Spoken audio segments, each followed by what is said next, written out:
Let me be very honest with you.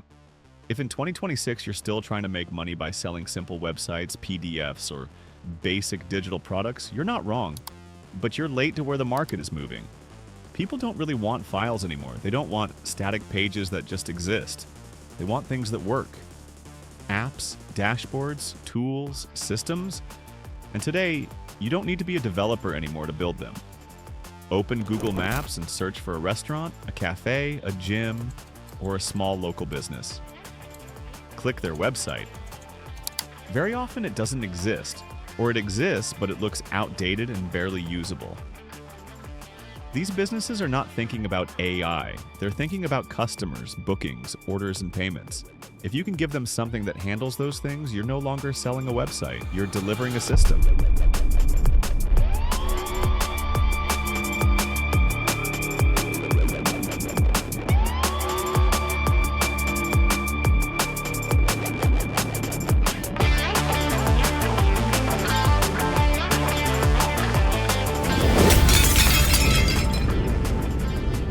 Inside Zoer, everything starts by describing what you want to build in normal language.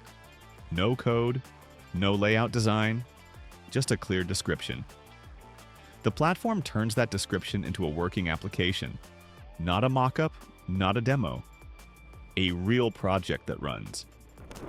Before generating anything, I open the integrations and enable authentication, database, image generation with Nano Banana Pro, and Stripe payments. This step defines what the system can actually do. Without these enabled, you're just testing ideas. With them enabled, you're building something usable.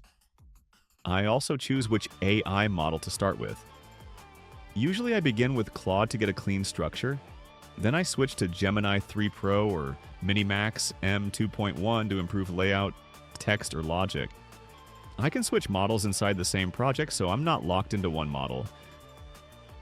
For this example, I describe a simple restaurant system with login, menu, reservations, online ordering, and an admin dashboard. I write it in plain English and generate. Zoer builds the pages, connects the database, and creates the basic logic. If something feels wrong, I describe the change and regenerate. I don't touch code. When I open the preview, I'm clicking through a real interface. Buttons work. Forms submit. Pages load. Then I check the database and see tables for users, orders, and reservations. That tells me real data is being stored. Authentication is already connected. Users can sign up, log in, and access protected pages. That's necessary for anything involving accounts or payments. For visuals, I generate food images using Nano Banana Pro inside the same environment. Instead of uploading stock photos, I generate images that match the menu items. The menu looks consistent and intentional. If I want to improve parts of the project, I switch AI models and apply changes. One model may handle text better. Another may handle logic better. I use each where it makes sense. Every change is tracked.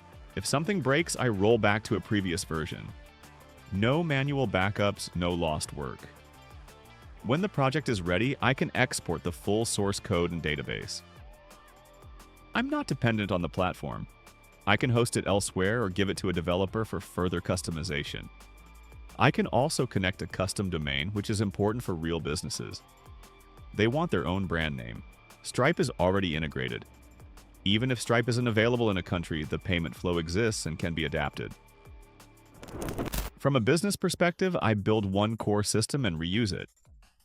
I slightly customize it for different restaurants or local businesses. I'm not rebuilding from zero each time. This is what tools like this are useful for. Building working software faster without needing to be a developer. If you want to go deeper into turning something like this into a SaaS, adding subscriptions, or creating a simple sales page, let me know in the comments. Hope you enjoyed this video. If it was useful, don't forget to like. See you in the next one. Bye.